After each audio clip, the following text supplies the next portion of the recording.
Happy December, everyone. I'm Paul Thompson, and this is my Project Hell, where for the next 20 minutes, my partner Kelly and I are going to throw out the corporate lingo and talk some real no nonsense project management to you guys, giving you what we hope are plain solutions to real problems. And I'm Kelly Schockler. And for those of you who've been keeping up with us for our last 21 episodes of My Project Hell, you've witnessed firsthand how sometimes Paul and I will just change up the format and experiment with different ways of exploring the realm of project management. And today is one of those exploration days. So we're going to do what we like to call a hot topic deep dive. And this is the one where Paul and we've selected hopefully a relevant project management topic and not about remote working. We're not gonna tackle that one. That's being taken care of. And we're gonna dedicate the next 20 minutes to delivering and delving in on that topic. How can the topic impact us as project managers? For better, for worse, for richer or poorer? No, we're not getting married, Paul. Till death do us project manage. Yes. So that said, Paul, what do we have on today's hot topic menu? So we're going to dive into the crossfire of strategic, the other the strategic versus tactical activities that we have to do as project managers.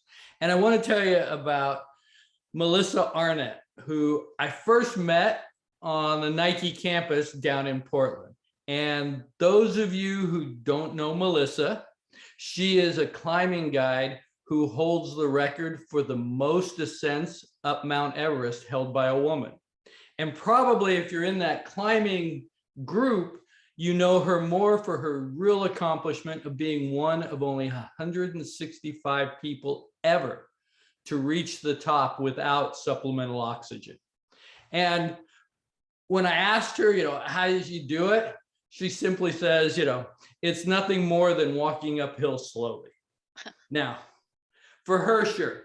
But to climb into the death zone, summit Everest, and return back alive, right? It takes some serious project management, both from a strategic side as well as tactical execution. So if you wanted to do it, right, you're going to start by developing your strategy of getting seriously unfit. And some of us are going to have to do that a little more than others. You're going to choose the appropriate routes to the top. You're going to have to prepare yourself and everything for the risk of dying, right? From lack of oxygen, frostbite, bad weather, or simply falling off the side of the mountain. Of course, you're going to have to deal with all of the logistics, right, of getting there and how you're going to get your equipment, your guides, and everything else up the mountain, just so you can start your climb. And if that doesn't stop you, now you're going to be managing the tactical side, right? And those plans you made, there's going to be 101 items every day that jump up to foil those plans. And this is really where I like to think of the ice axe meets the frost pack. The weather changes, right? And it requires teams to pivot, right? You're going to have to wait it out, literally eating into your food and water supplies. Sherpas are going to be stringing up ladders on moving ice that's creating, crevasses. All of your equipment's breaking down. All these unforeseen things are what you have to deal with on a tactical basis. Now, for Melissa, I'm sure this is just walking uphill slowly, but it shows us as the project managers, right, that we need to balance strategy and execution. Those are the two forces that keep us from getting trapped in an endless planning cycle or getting so far into the weeds that we can't see the forest for the trees during the execution side.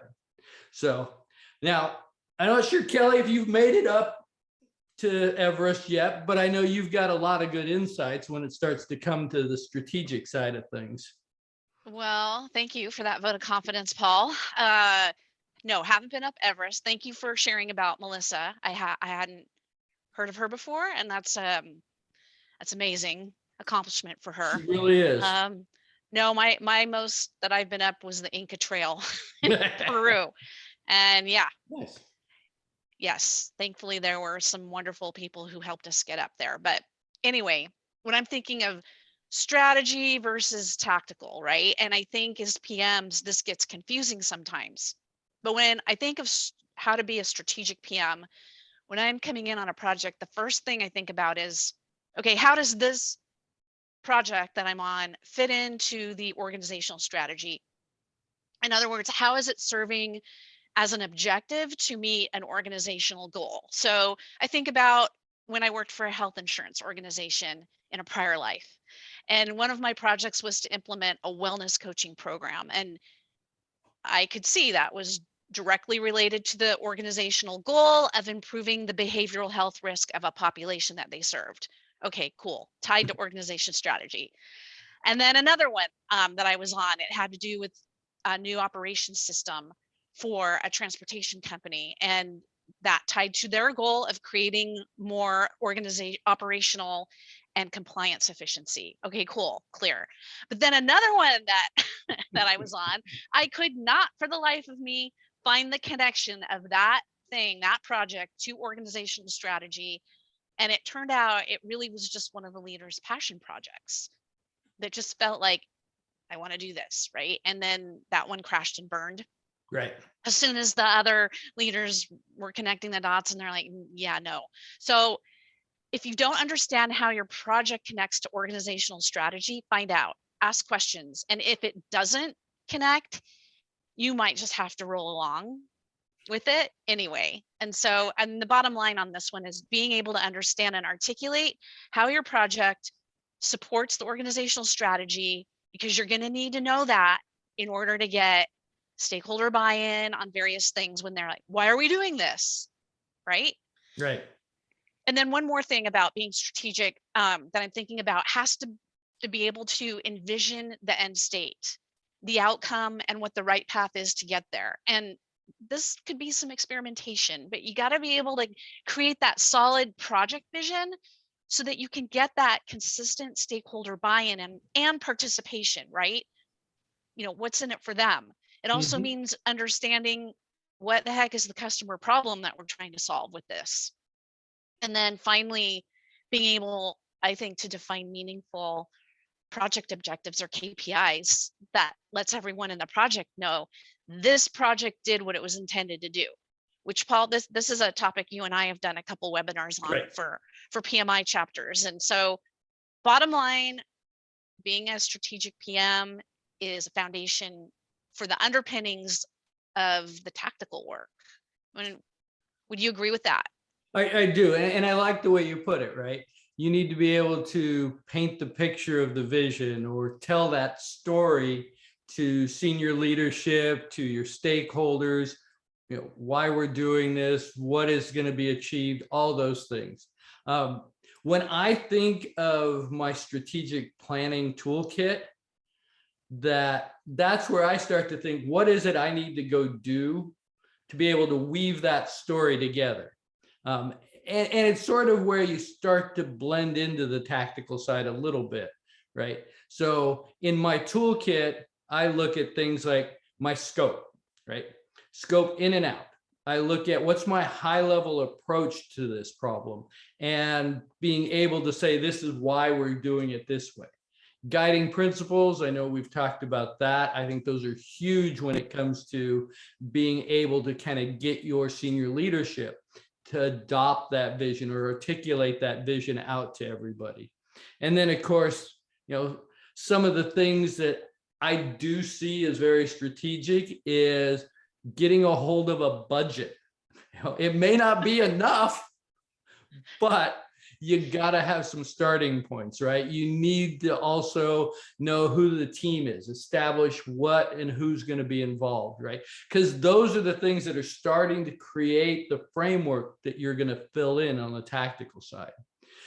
One other thing that I do think is key is kind of getting through assumptions, right? Because that gets back to talking to your senior leadership about, this is the assumption we're making. Are we on the right track? Is this where you really want to go? Is this how we're going to tie it back?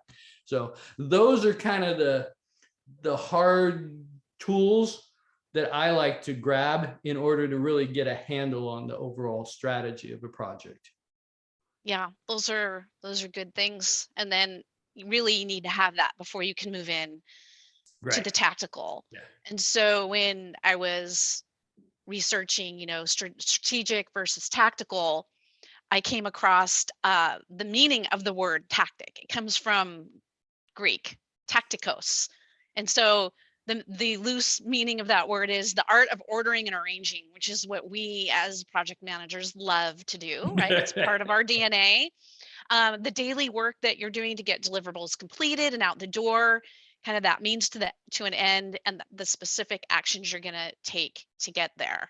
So, Paul, tell us about some of the tactical aspects of project management. Again, I kind of want to bring this into some tools that I find super helpful. And there's really, if I had only two tools, Just two? just Are you two. sure you could If I've survive with only two? got two, I've already done my Climbing Mount Everest, only I've two. done my Okay. strategy, right? So now I'm down to my tool, my ice axe and my pack.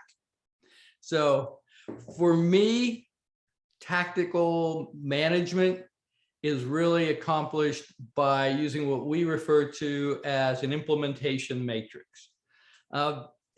And I'm not sure if everybody's familiar with that tool. It's kind of a hybrid of a prioritized project backlog and a schedule, right?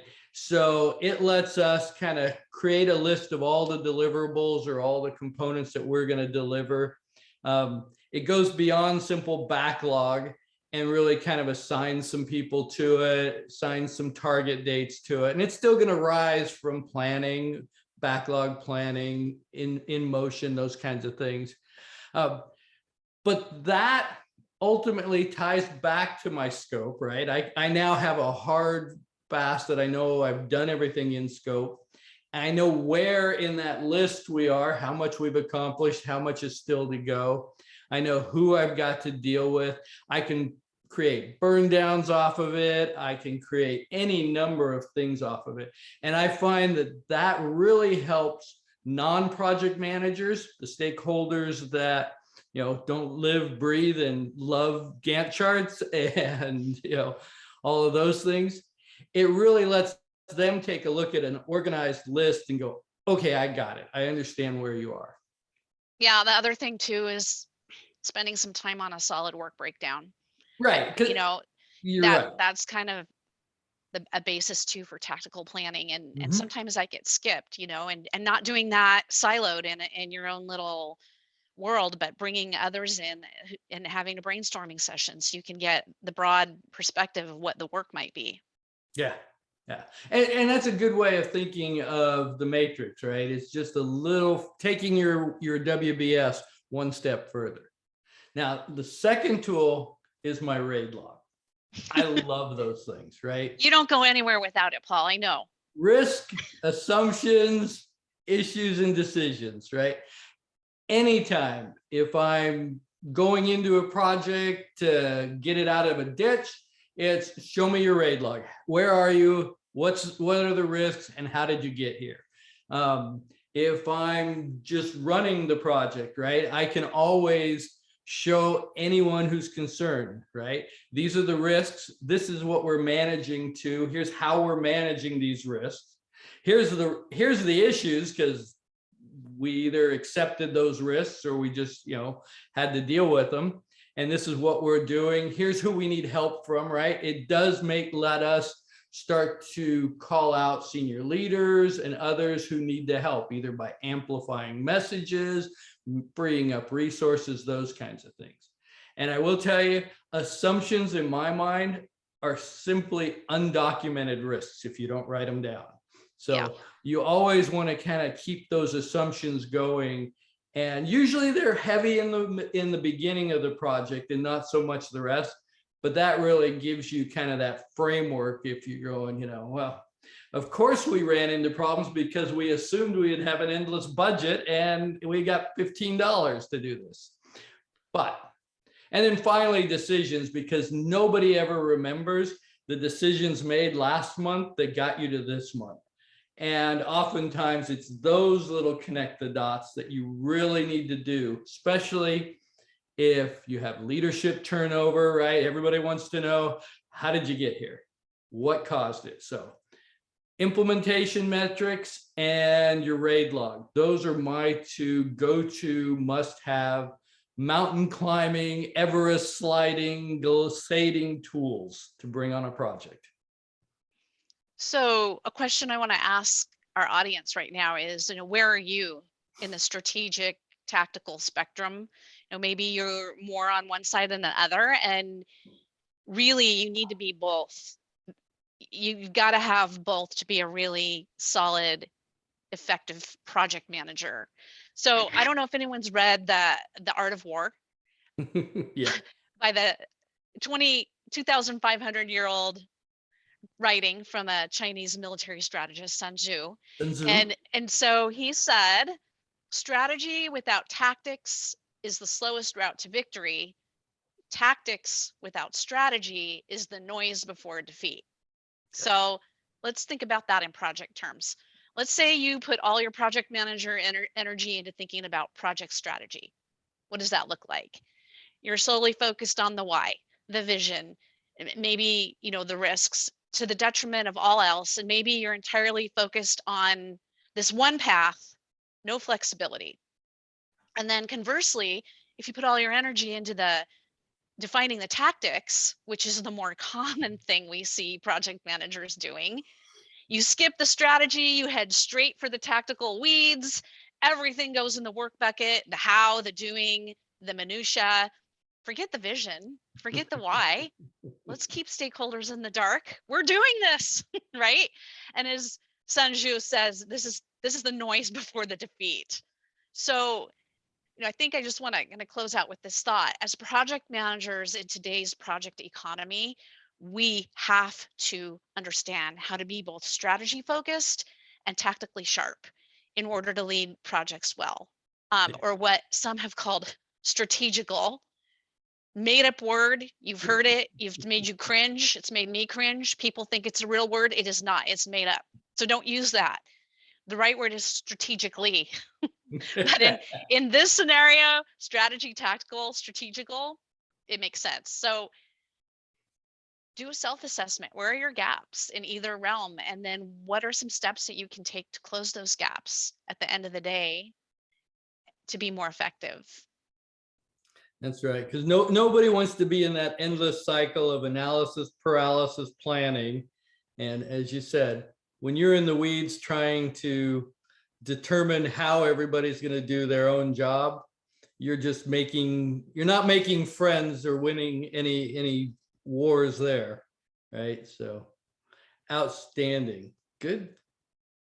Yeah, hopefully we've cleared up some of that confusion that might be you might have had about strategy and being tactical, because it gets conflated. But Paul, we're at the end of our episode for today. That's all we've got for you, everyone. So be sure to like and follow My Project Hell on our YouTube channel, where you can catch replays of all of our My Project Hell episodes, or you can go to our website, myprojecthell.com. And if you've registered for My Project Hell, you'll get a post-show email. And that's where, if you want to spend more time with Paul or me, you can. There's links in there to our calendars. And we've included in that, if you want to just shoot the breeze with us, talk to us, go ahead and we'll have some problem solving time with you. Yes, thank you. And I hope you guys all did enjoy the show as much as Kelly and I did. We have a lot of fun doing these things and really appreciate it, getting your feedback. Please join us next time when we will cover Get Me a Status Report, STAT, for our hot topic. Also, if you would like to participate in Coach's Corner, drop us an email at myprojecthell@gmail.com. We're always on the lookout for project managers who want to pull themselves up out of their pain. And in the post-show email that you guys are going to get, there is a link to a survey, and we do encourage you guys, fill it out, because we certainly benefit from lessons learned, and we get our best lessons learned from all of you. So appreciate it. Thank you. Yep. Go to your raid logs. Don't forget those. We'll see you That's next right. time.